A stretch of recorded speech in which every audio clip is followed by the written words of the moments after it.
اور اپنی جو ہے وہ مطلب دعا کرتے ہیں اللہ سے کرم کی اور فضل کی، ایک تو ان کو یہ فضل نصیب ہوتا ہے اور توفیق ہوتی ہے۔ اچھا، اب اس کے ساتھ یہ تو باتیں سب کو پتہ ہے، امپورٹنٹ بات یہ ہے اس کے ساتھ کہ اس کے ساتھ ایک رویہ، ایک ایٹیچیوڈ رکھنا ہوتا ہے ہمیشہ عجز کا، کہ جب آپ کو پھر وہ چیز مل جاتی ہے، لیٹ سے آپ نے انجینئرنگ کرنی تھی، آپ نے میڈیکل کرنا تھا، وہ آپ کر چکے، آپ نے پی ایچ ڈی کرنی تھی، وہ کر چکے، نمازوں کی پابندی، تہجد اختیار کرنی تھی، وہ مل چکی فضل سے، بھیک مانگ کے، دعا سے۔ اب آگے رویہ، ایٹیچیوڈ کیا رکھنا ہے؟ وہ ہمیشہ عاجزی کا رکھنا ہے۔ اب یہاں سپر مین نہیں بننا کہ یہ میں نے کیا ہے، بڑی میں نے محنت کی ہے اور اس لیے مجھے ملا ہے۔ آپ کی محنت سے نہیں ہو سکا، ہوتا تو آپ پھر دعا کیوں مانگتے تھے، آپ نے بھی کیوں مانگی؟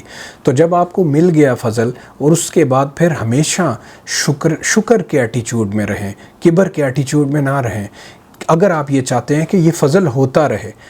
ادروائز اگر آپ نے کبر کرنا شروع کیا یا خود میں لے کے آئے اور اپنے آپ کو کچھ سمجھا، تو یہ فضل رک جائے گا۔ سو ہمیشہ یہ رکھنا ہے کہ آپ کو یہ سب کچھ اللہ کے فضل سے عطا ہوا ہے۔ اگر کوئی آپ کی بہت تعریف بھی کرے کہ واہ یار تم نے فلاں کام یا فلانی چیز تم بڑی زبردست کر رہے ہو، اپنے اندر کبھی یہ نہ لائیں اور آنے ہی نہ دیں کہ یہ میں کر رہا ہوں۔ ہمیشہ وہاں ایک جواب دیں، کہیں ان الحمد للہ فقط اللہ غنی و نحن فقراء، کہ بے شک ہر تعریف اللہ کے لیے ہے اور اللہ ہی غنی ہیں، وہ دینے والے ہیں، اور میں فقیر ہوں، میں تو مانگنے والا ہوں۔ جو مجھے ملا یعنی وہ اللہ کے فضل سے ملا، میری وجہ سے نہیں ملا۔ تو جس دن آپ کا یہ ایٹیچیوڈ ہو گیا اور یہ مستقل گھر کر گیا آپ کے دل میں، آپ دیکھیں گے انشاءاللہ اللہ کا فضل آپ پہ کبھی رکے گا نہیں، ہمیشہ ہوتا رہے گا، اور آپ دنیا آخرت میں کامیاب ہو جائیں گے انشاءاللہ۔ پھر اس سلسلے میں نا آپ کو تھوڑی سی ایک چیز اور بتا دوں، آپ نے شاید اپنی زندگی میں دیکھا ہو، میں نے بڑا غور کیا ہے کہ بعض وقت یہ ہوتا ہے کہ میں آپ کو مثال سے بتاتا ہوں، دو کسان ہیں، مثال ہے، اور دونوں کی زمین ساتھ ساتھ ہے، ایک جیسی زمین ہے، ایک جیسی فضا، آسمان اور موسم کا معاملہ ہے، اور دونوں ایک جیسی محنت کرتے ہیں، ایک جیسی کوشش کرتے ہیں، لیکن جب پھل نکلتا ہے، رزلٹ نکلتا ہے، فصل کسی کی زیادہ نکل آتی ہے، دوسرے کی کم نکل آتی ہے، اور کچھ کی بہت کم ہو جاتی ہے، کوئی اور انسیکٹ اٹیک یا کچھ ایسا ہو جاتا ہے۔ اب یہ سب کچھ کیا ہے اگر آپ کبھی غور کریں کہ سب کی محنت ایک جیسی، زمین آسمان سب ایک جیسا، پھر بھی فرق کیوں ہے ییلڈ میں، آؤٹ پٹ میں؟ یہ ہے وہ چیز جس کو کہا گیا اللہ کا فضل۔ ایک ہے وہ جو آپ خود اپنی بس کر رہے ہوتے ہیں اور اپنے کیے کا جو بھی رزلٹ دیکھ رہے ہوتے ہیں، ایک میں آپ جو بھی کر رہے ہیں آپ ساتھ فضل مانگ رہے ہیں، اور جس کو فضل مل رہا ہوتا ہے وہ واضح دکھ رہا ہوتا ہے۔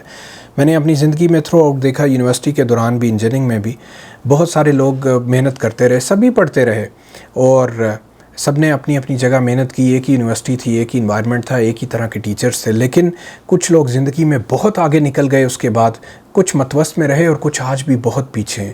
میں ان کو مڑ کے سارے اس چیز کو ضرور دیکھتا رہا کہ یہ سب کیا ہوتا ہے، یہ کیوں ایسے ہے؟ تو مجھے یہی سمجھ آتی رہی کہ کچھ لوگوں کے ساتھ اللہ کا فضل رہا ہے اور کچھ کے ساتھ نہیں رہا۔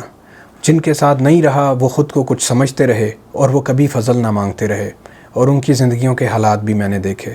اور کچھ ایسے تھے وہ میڈیوکر تھے، بہت زیادہ زبردست لوگ نہیں تھے، لیکن ہمیشہ فضل مانگنے والے تھے، نمازوں کی طرف رجوع کرتے تھے، اللہ کی طرف، نمازوں کے ذریعے، قرآن کے ذریعے، ذکر کے ذریعے، اور بھی زندگی میں اچھے کام کرتے رہے، اور دعائیں مانگتے رہے کہ اللہ ہم کچھ نہیں ہیں، میری ذات کوئی شے نہیں ہے، آپ ہی زبردست ہیں، آپ مہربانی فرماتے رہیں۔ تو ہم نے ان کی زندگیوں میں واقعی مہربانی دیکھی۔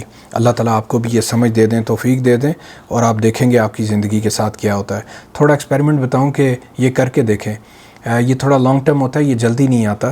آپ یہ نیت کر کے چل پڑیں، زندگی میں دیکھیں، ڈاؤن دا روڈ 2 3 4 ایئرز آپ دیکھیں گے، آپ کو سمجھ آئے گی کہ آپ کے ساتھ کے وہ لوگ جن کے اندر یہ چیز نہیں تھی، وہ جو آپ کے کولیگس بھی ہیں، وہ کس حالت میں، اور آپ اللہ کے فضل کی تلاش کے چکر میں اور اس معاملے میں رہتے ہوئے آپ کے ساتھ کیا معاملات اور فضل ہوتا ہے، یہ آپ کو 2 3 4 سالوں میں نظر آ جائے گا، واضح نظر آنا شروع ہوتا ہے۔ یہ باتیں نہیں ہیں صرف، اللہ توفیق دے دے انشاءاللہ۔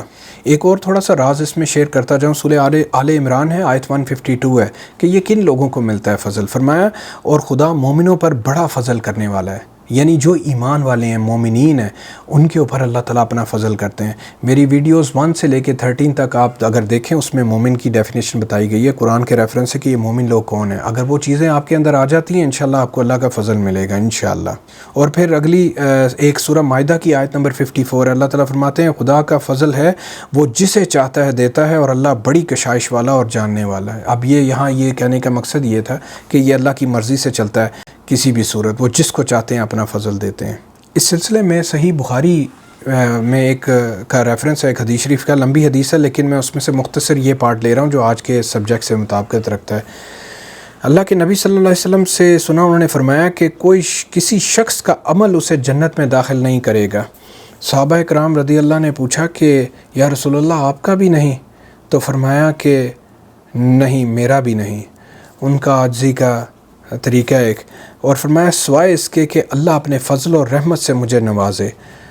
تو اب نا اس سے لمبی حدیث ہے بٹ اس میں اتنا حصہ میں شیئر کرنا چاہتا تھا۔ کیا مقصد ہے؟ اللہ کے نبی نے بیسیکلی ایک چیز سکھا دی ہے ہمیں، اگر ہمیں یہ سمجھ آ جائے۔ خود انہوں نے اپنے لیے یہ یوز کیے ہیں الفاظ، لیکن انہوں نے تواضع کی، اللہ ان سے زیادہ اور کسی سے پیار نہیں کرتے۔ وہ کہتے ہیں کہ تم کو جنت میں تمہارے عمل داخل نہیں کریں گے، اللہ کا فضل داخل کرے گا۔ سو پلیز کبھی عملوں پہ نہ اترانا، کبھی یہ نہ سمجھنا کہ جی میں بڑے عمل نہیں کرتا ہوں تو میں جنت کا حقدار ہو گیا ہوں اور دنیا میں بھی ہر خیر کا ہو گیا ہوں۔ ایسا نہیں ہے، اللہ تعالیٰ بے نیاز ہے۔ شیطان اور ابلیس سے بڑا عمل کرنے والا، زہد کرنے والا کوئی نہیں تھا، اس کو تکبر نے مارا، عجز سے وہ دور تھا اور وہ اللہ کے فضل سے بھی دور تھا، اور آج اس کی آپ حالت دیکھ لیں۔ تو اسی طرح جو انسان بھی اس وہم میں رہے گا وہ نقصان اٹھائے گا۔ سو ہمیشہ یہ ذہن رکھنا ہے، آپ جتنے مرضی اچھے عمل کرتے ہیں یا متوسط کرتے ہیں یا برے کرتے ہیں یا جو بھی کرتے ہیں، ہمیشہ عجز، معافی، توبہ اور اللہ کے فضل کی تمنا کا ایٹیچیوڈ رکھتے ہوئے چلتے رہیں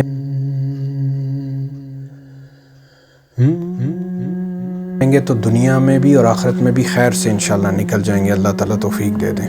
اس پہ میں اپنی بات کا اختتام کرتا ہوں، بڑی لمبی بات ہو گئی۔ اللہ تعالیٰ سے بس یہ دعا اور امید ہے کہ اللہ تعالیٰ ہمارے اندر، ہماری روحوں میں اس ایٹیچیوڈ کو مستقل پیدا کر دیں تاکہ انشاءاللہ ہم ہمیشہ فلاح میں رہیں۔ دعا میں یاد رکھیں۔ اللہ تعالیٰ آپ سب کا حامی و ناصر ہو۔ السلام علیکم ورحمۃ اللہ وبرکاتہ۔